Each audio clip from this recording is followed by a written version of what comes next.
Hey there! Today we're going to look at how to display coordinates on the cursor in AutoCAD. So let's get started. First, go to the command line at the bottom of your AutoCAD screen and type DS, then press Enter. Over here, this opens the Drafting Settings dialog box where you can control different drafting options. Then, in the Drafting Settings window, go to the Dynamic Input tab. After that, this tab controls how input fields appear while you're drafting. Over here, click on the Settings button inside the Dynamic Input section.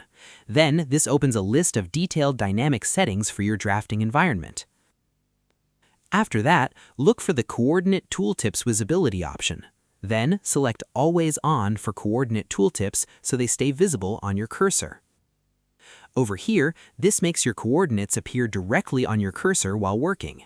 After that, it gives you real-time position feedback for every point you draw. Then, continue drafting your design and observe how coordinates are now shown on your cursor.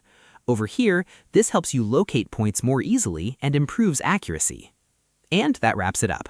Appreciate you watching. See you in the next.